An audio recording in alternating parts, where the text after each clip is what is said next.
അച്ചാച്ചാ ആ വീടിന്റെ ബ്രോക്കറിനെ വിളിക്കുന്നില്ലയോ? ആ മറന്നുപോയി, ഞാനൊന്ന് വിളിക്കട്ടെ. ഇന്നലെ വിളിക്കാൻ പോകണമെന്ന് മറന്നുപോയി. ആ ഹലോ ചേട്ടാ, ബിനു ആയിരുന്നു വിളിക്കുന്നത്. ഞാൻ ഒരു വാടക വീടിൻ്റെ കാര്യം പറഞ്ഞില്ലായിരുന്നോ? ആ അതെ അതെ അതെ. ആണോ? സ്ഥലം എവിടെ ആയിരുന്നു? നമുക്കിപ്പോൾ ഒന്ന് കാണാൻ പറ്റുമോ? ആ ശരി ശരി, ഞങ്ങളിപ്പോൾ വരാവേ. ആ ശരി. ആ ബ്രോക്കർ ഫോൺ എടുത്തേ, ഒരു വീട് കിടപ്പുണ്ട്, ഇപ്പോൾ വന്നാൽ കാണാൻ. നീ വേഗം റെഡി ആയിട്ടോ. ആണോ? ഓ, ഇതെങ്കിലും ഒന്ന് ശരിയായ മതിയായിരുന്നല്ലയോ. വാടക വല്ലതും പറഞ്ഞോ? ആ വാടകയൊന്നും പറഞ്ഞില്ല, അവിടെ ചെന്നിട്ട് എല്ലാം ഡീറ്റെയിൽ ആയിട്ട് സംസാരിക്കാന്നാ പറഞ്ഞത്. എന്തായാലും നോക്കാം നമുക്ക്. എന്തായാലും നീ വേഗം റെഡി ആയോ. നീ നിൽക്കുന്ന ആളാന്ന് തോന്നുന്നു കേട്ടോ, നമ്മളെ വിളിച്ചത്. നമ്മളെ കാത്തിരിക്കുമായിരിക്കും കേട്ടോ. ചേട്ടാ വീടിന്റെ കാര്യം പറഞ്ഞ ഞാൻ കുറേ നേരം കൊണ്ട് നിങ്ങളെ വെയിറ്റ് ചെയ്ത് നിൽക്കുകയാണ്. ഞാനാണ് അതിൻ്റെ ആള്. നിങ്ങൾ വാ, ഞാൻ വീട് കാണിച്ചു തരാം. തന്നിട്ടോ. ഇതാണ് വീട് കേട്ടോ. നേരെ കാണുന്നത് ഓണർ കയ്യിലിരിക്കുകയാണ് താക്കോല്. അത് ഞാൻ മേടിച്ചു തരാം. നിങ്ങൾ അങ്ങോട്ട് വാ. എവിടെ അടുത്താണ്? തൊട്ടടുത്ത വരത്തില്ല. അങ്ങോട്ട് വരും, അങ്ങോട്ട് വരും. നിങ്ങൾ അങ്ങോട്ട് പോയി. ഏതാ? അവിടെ മതിയോ? അവിടെ നിന്നാൽ മതി. ശരി, വാ വണ്ടി. ഇതല്ലേ വീട്? ഇതാണോ? അതെ. ഇതിന്റെ ഓണർ ഇച്ചിരി കർക്കശക്കാരനാണ്. പിന്നെ വേറെ കാര്യമുണ്ട്, കാര്യങ്ങളൊക്കെ ഞാൻ സംസാരിച്ചോളാം. നിങ്ങൾ എൻ്റെ കൂടെ വാ. കുഴപ്പമൊന്നുമില്ല, ഞാൻ പറഞ്ഞോളാം.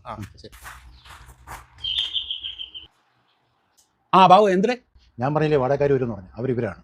ആ ഇവരാണോ?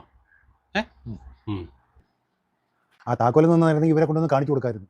ആ നില്ല്, ഞാൻ താക്കോൽ എടുക്കട്ടെ. കുഴപ്പമൊന്നുമില്ല, പക്ഷേ ഈ എല്ലാം കഴിയുമ്പോൾ എന്നെ കൂടെ ഒന്ന് ഗവനിക്കണേ. ആ എന്നടേ ബാബു താക്കോൽ. എന്നടേ നിങ്ങൾ പോയി തുറന്ന് നോക്ക് കേട്ടോ. ആ ഡേടേ ഒന്ന് നിന്നേ.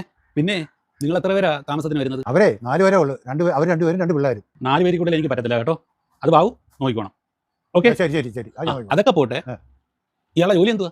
അതേട്ടാ, ഞാനൊരു പ്രൈവറ്റ് കമ്പനിയിലാണ് ജോലി ചെയ്യുന്നത്. ഞങ്ങൾ 4 പേരേ ഉള്ളൂ, അതിൽ കൂടെ ആൾക്കാരില്ല. വൈഫിന് ജോലിയില്ല. ഇവിടെ പറ്റത്തില്ല. ബാബുവിനോട് ഞാൻ 1000 വട്ടം പറഞ്ഞതാ, ഒരു ഗവൺമെന്റ് ഉദ്യോഗസ്ഥനെ ഞാൻ എൻ്റെ വീട് കൊടുക്കത്തോളുന്നു. ഇവിടെ പറ്റത്തില്ല. ഒരു കാര്യം ചെയ്യും ബാബു, താക്കോലിഞ്ഞെടുത്തേ. താക്കോലിഞ്ഞെടു. അത് പറ്റത്തില്ല ബാബു, താക്കോലിഞ്ഞെടു. അത് ശരിയാവത്തില്ല. താക്കോലിഞ്ഞെ അവർ സർക്കാർ ജീവനക്കാർക്ക് കൊടുക്കണമെന്ന് പറയുമ്പോൾ ഞാൻ ഇപ്പം ചെയ്യാൻ നേരത്തെ ഞാൻ പറഞ്ഞതല്ലേ, അത് ശരിയാവത്തില്ല.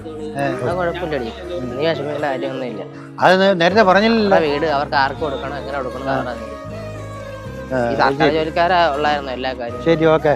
ഇവിടെ ഒരു ദുരന്തം ഉണ്ടായിട്ട് സർക്കാർ ജോലിക്കാരുള്ളൂ.